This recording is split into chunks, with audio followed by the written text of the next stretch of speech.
Alright, what's up mga ka-ML? Isang magandang araw na naman sa inyo. Today, magkakaroon tayo ng panibagong session dito sa ML with Sir Ash. Ito ay isang session na kung saan ang question and answer about sa mga counting principle ay i-discuss natin.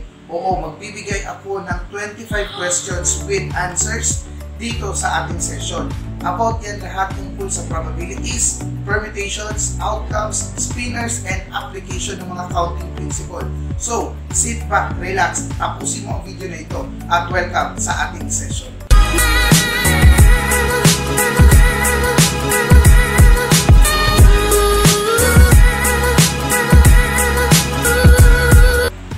Magandang araw sa iyo mga ka-math learner. Today, magkakaroon tayo ng isang question and answer about sa counting principle. Ito yung mga tinatawag natin probabilities, permutation, combination, spinners, at application. Magbibigay ako ng 5 set sa bawat category na ating i-discuss. And iisa-isay natin paano kasagutin kung ganyang klase ng tanong ang ibibigay sa inyo. So, itong klaseng discussion dito ay parang laro. Ito ay tinatawag na Jeopardy. Ang Jeopardy ay isang laro sa Amerika na medyo sikat na ngayon dahil ito ay nagiging parang may mga papalimyo sa isang patimpalak o sa isang contest. So let's try to apply the mechanics ng larong ito dito sa ating pag-aaral tungkol sa permutation, combination, probabilities, spinners, at application, which is all about counting principle. So, simulan natin.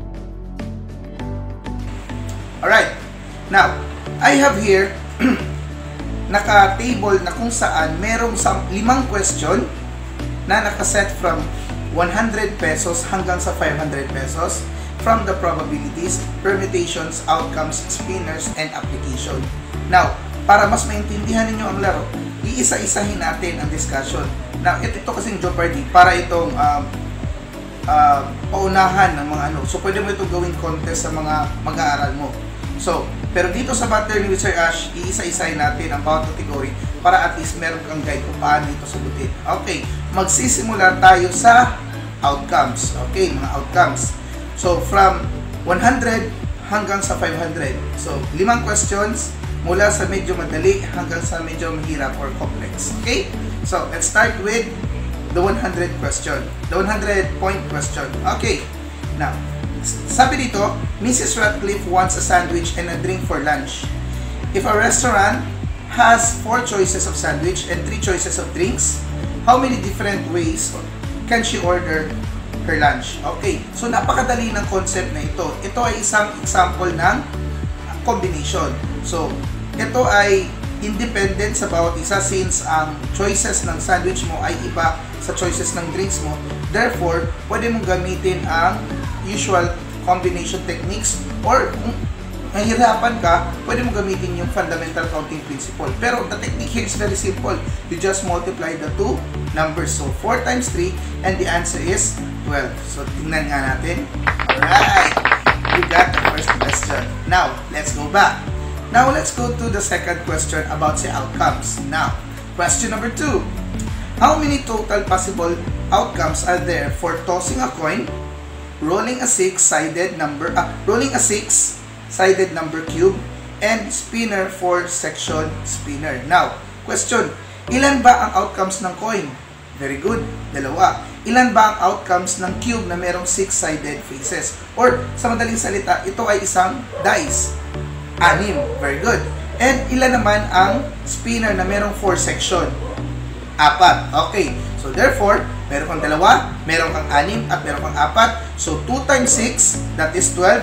And 12 times 4, that is 48. So, tingnan nga natin kung tama tayo. Alright. So, correct tayo. Okay. Next question. Punta naman tayo sa 300-point question. Alright. You can make one selection from each of the 3 categories listed below. What is the total number of different ice cream sundaes that you can create? Sa ice cream flavor, meron tayong chocolate, vanilla, strawberry, or bubblegum.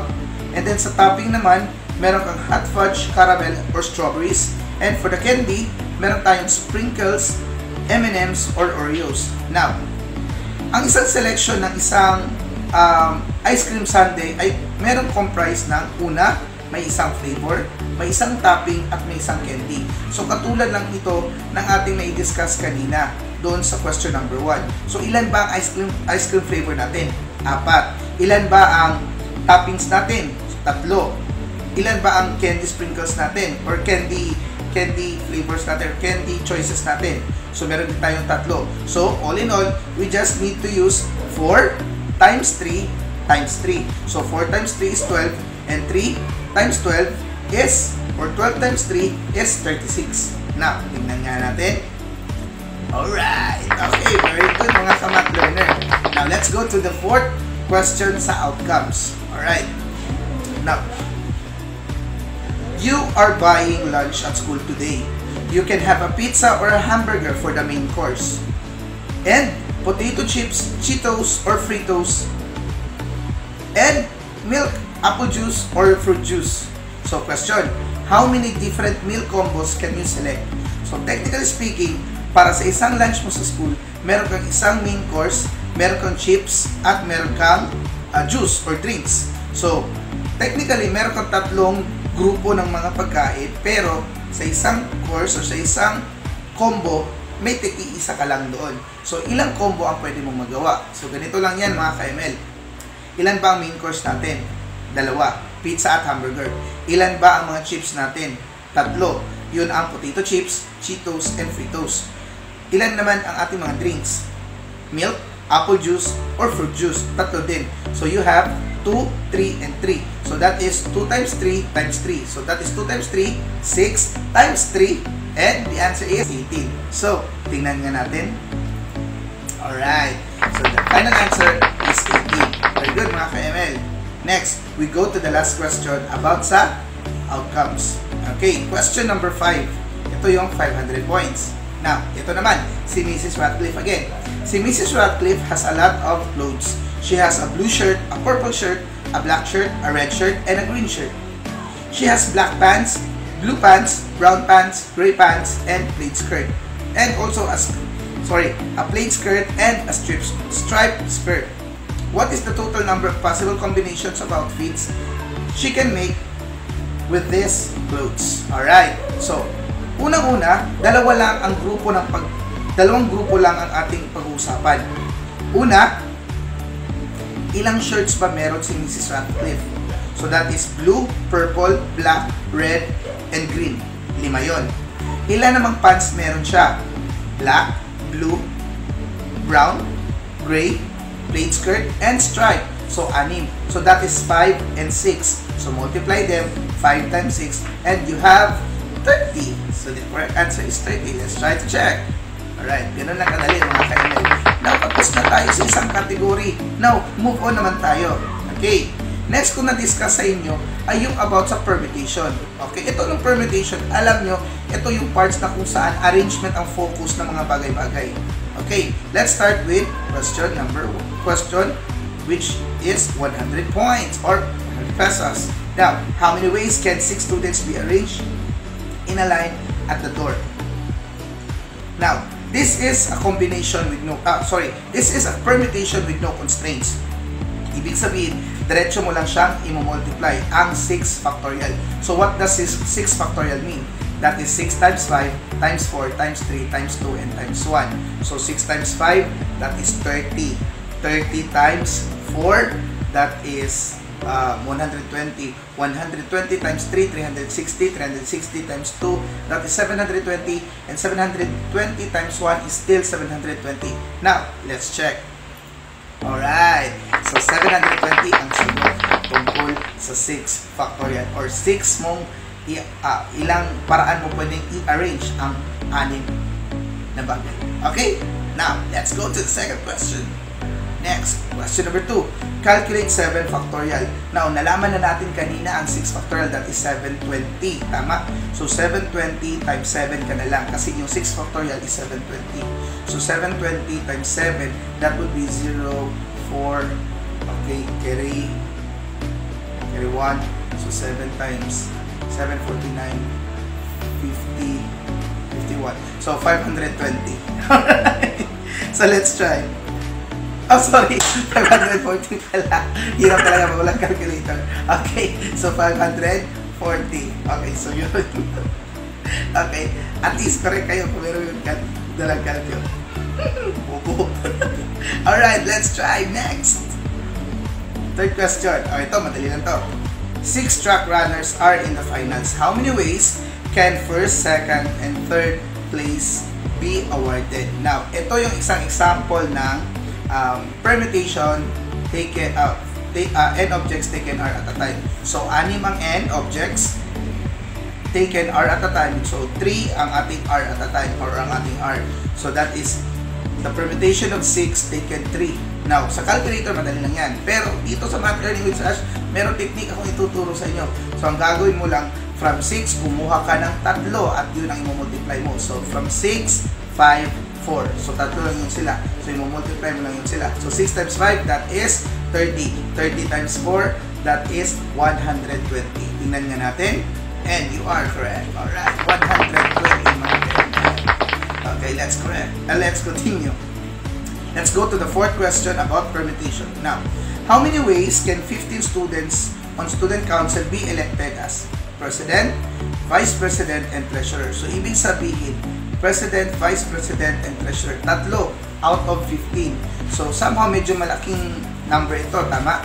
So, what we will do is just get 15 numbers, or from 15, kukuha ka ng 3 numbers because that is permutation of 15 taken 3 at a time. So, 15 times 14 times 13. And if you multiply that, mano-mano, you can have an answer. Hindi ko na lang ibibigay sa inyo kasi baka matagalan tayo.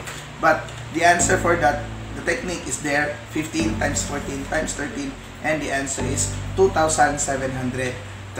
Alright, napakadali lang. Pero kung gusto mo talagang gamitin yung formula, pwede mo gamitin yung 15 factorial over 15 minus 3 factorial, which would give you 15 factorial over 12 factorial, which is, in return, your result will be 2,730. Ganun lang din. Alright, okay. Let's continue to the last question about permutation, yung 500 points. Now, how many different 4-digit block combinations can you make with the digits 0 to 5 with no repeating digits? Okay, so, isipin natin mabuti. Ang digits na pagpipilian ay 6. Bakit 6, Sir Ash? Because 0, 1, 2, 3, 4, at 5 ang pwede mong pagpilian. So, 6 na yun. Now, ilan ba ang lock combinations na pwede mong magamit? So, 4 lang. Pero, sinabi dito, no repeating digits. So, therefore, if ito yung 4 na lock combinations mo, ang pwede mong mapili dito ay 6. Siyempre, dahil no repeating na, pag nakapili ka na ng isa, ang matitira na lang dito ay 5. Tapos, pag napili na itong 2, ang matitira na lang dito ay 4. Kapag napili naman ito, ang matitira na lang dito ay 3. So, technically, this is an example of permutation of n objects taken r at a time. So, that is 6 digits, 6 numbers, 6n. For n is equal to 6, tapos ang r natin ay 4. So, permutation of 6 taken 4 at a time. So, that is 6 times 5 times 4 times 3. So, 6 times 5, 30. 30 times 4, that is 120. 120 times 3, that is 360. So, tingnan nga natin. And you got the correct answer. Okay, so tapos na po tayo sa permutation natin. Now, let us go and let us move on to our spinners. Okay, spinners. So, syempre, itong mga spinners, ito yung tinatawag natin na ruleta. So, somehow, ang mga question na ito ay may kinalaman sa probabilities. But, let's start with the first question. Okay. What is the probability of the following spinner landing on the longitude? So, meron tayong spinner dito. As we can see, this spinner is divided into 6 sections. Tama? Tapos, ang longitude dito ay 2. So, that will give you 2 out of 6 or 2 over 6. And if you simplify 2 over 6, ang sagot dyan ay 1/3. Let's try. Alright. Ganun lang kadali mga ka-ML.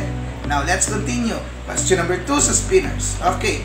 Now, meron itong merong dalawang direction ang kasi para naka-extend ang ating arrow.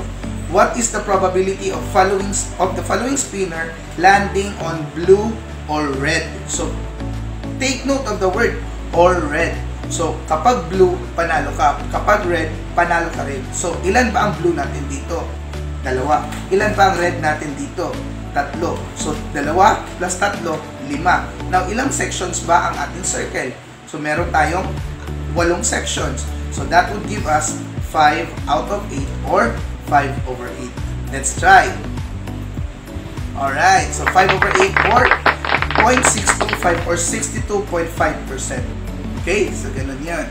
Pero mas madali na lang kung nakuha natin ang concept ng mga fractions because we can know the outcomes that we could be winning and the total possible outcomes that we can select.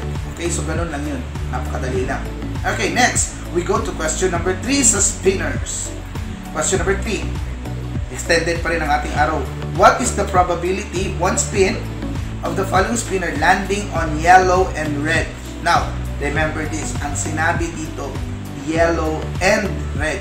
So, therefore, sa pag-ikot mo, yung arrow mo ay nakatama sa yellow and red. Now, isipin mabuti. Ano kaya ang probability natin? May chances pa tayo. Kung titingnan natin, ang kalikod na or ang ka-back-to-back or ang ka-opposite ng yellow natin ay violet. Ang ka-opposite naman ng ating red ay green.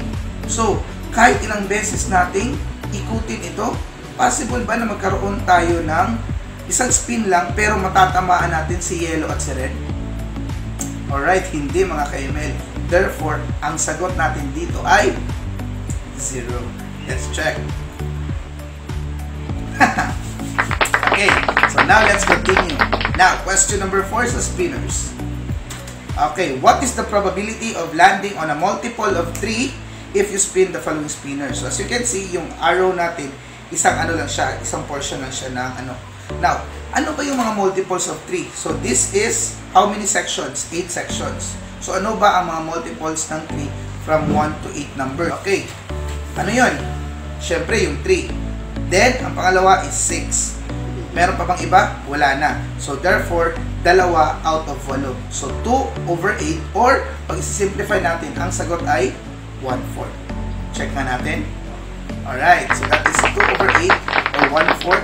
Or, pag i-divide natin and gawin itong decimal form, that is 0.25. Or, if we translate it to percentage, that would be 25%.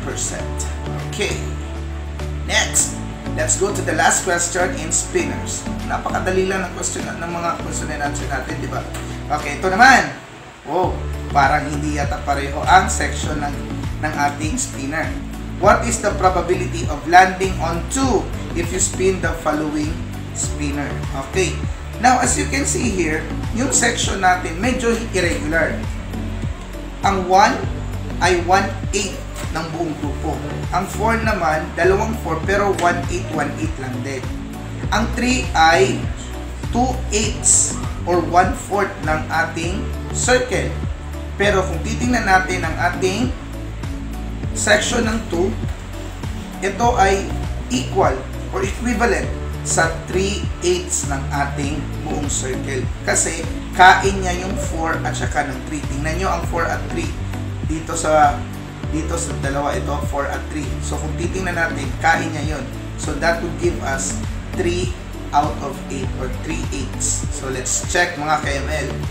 Alright, that is 3/8 or 0.375. Or if we change it to percentage, that would be 37.5%. So, tapos na tayo sa mga spinners.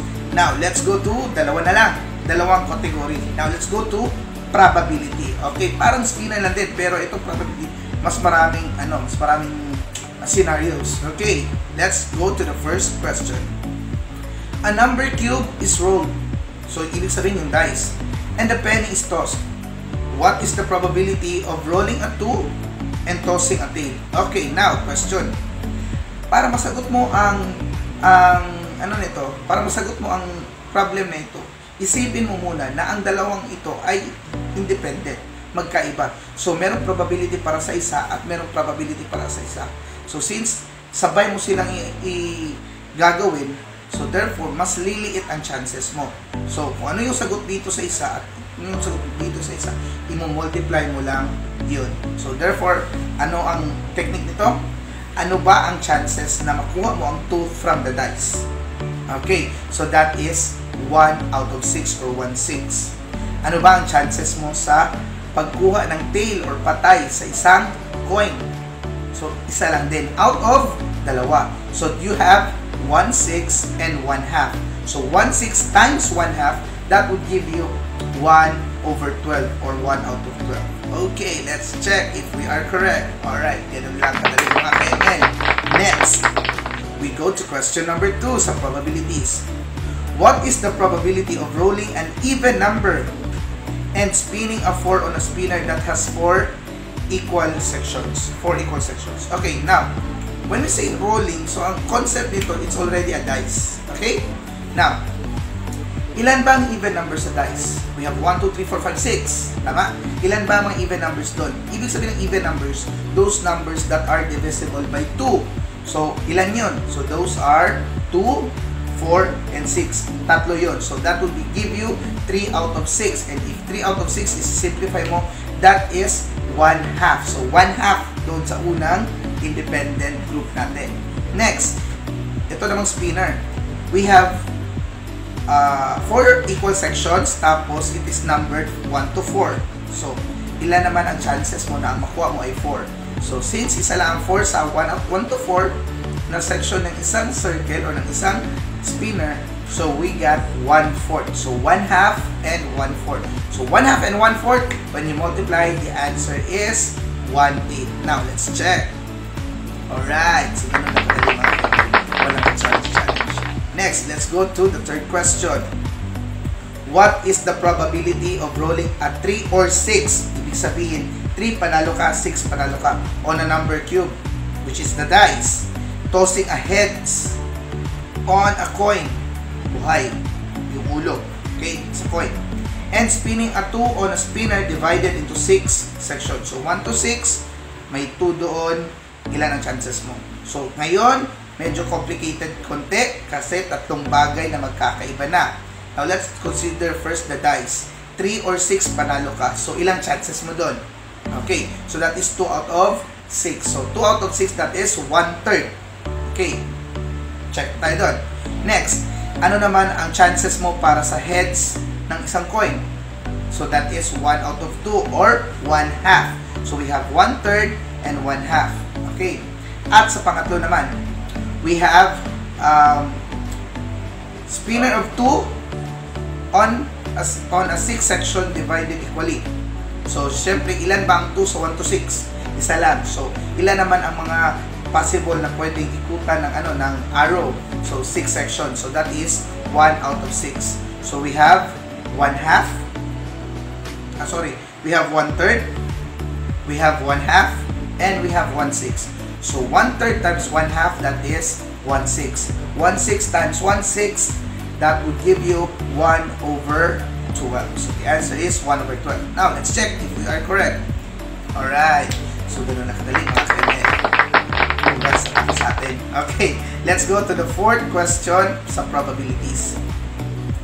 What is the probability of picking 2 green jelly beans from a bag of 5 green, 7 yellow, 4 black, and 4 red without replacement? Anong ibig sabihin itong without replacement? Ganito yan mga KML. Meron kang bag, nandun ang mga jelly beans. Alright? Tapos, kukuha ka ng isa. Okay? Tapos, pagkuha mo sa isa, hindi mo na yun ibabalik. Okay? So, therefore, ibang grupo na naman, ibang total na naman ang outcomes yun. Okay, now, let's start first with the first scenario. Ilang jelly beans ba? Ilang green jelly beans ba meron doon? Okay, so first question is, ilan lahat ng beans? So we have 5, 7, 4, 4. So 4, 4, 8, 8 plus 7, that would be 15, 15 plus 5, that would be 20. So 20 beans lahat ang nandoon. 20 beans. Okay. Tapos, ang aim natin makakuha ng 2 green jelly beans. Okay? Tama? So, syempre, sa 20 na yun, anong chances natin na ang makuha natin ay green? So, we have, ilan ba ang green natin? 5. So, we have 5 out of 20. So, 5 over 20. Pag isi-simplify mo ang 5 over 20, you will have 1/4. Tama? 1/4. 1/4 sa first pick, first selection. Now, ang tanong, para sa second selection, ano naman ang magiging probability mo? Now, syempre, let's consider assuming na nakuha na natin yung isang green jelly bean. So, question, ilan na lang ang matitira sa ating buong beans? Okay, 19 na lang. 19. Tapos, ilan na lang ang matitira sa ating 5 green jelly beans? 4. So, therefore, for the second selection, we have 4 out of 19. So, we have 1/4 times 4 out of 19. And if we multiply 1/4 to 4/19, we will have a cancellation, 4 and 4, and we will have a final answer which is 1/19. Now, let's check kung tama nga tayo.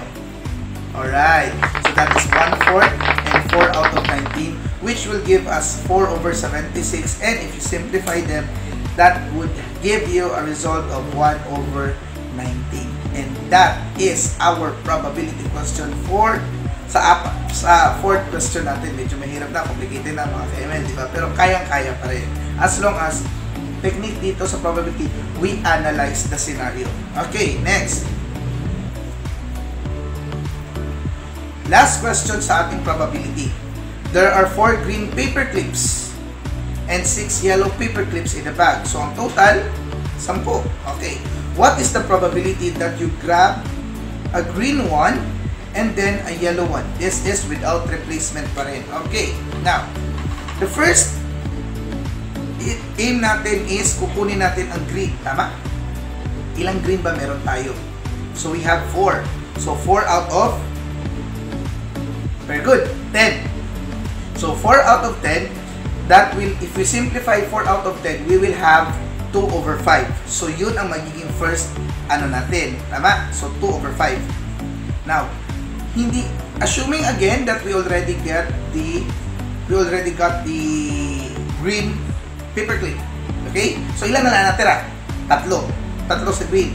6 pa rin sa yellow. Ilan ang total ng mga nang natira doon sa loob? Okay, siyam na lang. So, question. Ang aim natin sa second, naman? Okay, yellow. So, ilang yellow pa ang natitira doon sa siyam? 6. So, we have 6 out of 9. So, 6/9. And 6/9, if we simplify it, we have the answer 2/3. Tama? 2/3. Okay. So, kanina, 4 out of 10, which is 2/5. So, 2/5 and 2/3. If we multiply them, we will have, so we have 4/50. Okay, let's check. Okay. So that ends our probability category. And now let's go to the application part. Okay, so for application, let's start with question number 1. First question. What is the probability of getting a heads or a tails when flipping a coin? Anong common word dito? Ano yung parang keyword? Okay, yung or. Sa madaling salita, kapag head, panalo ka.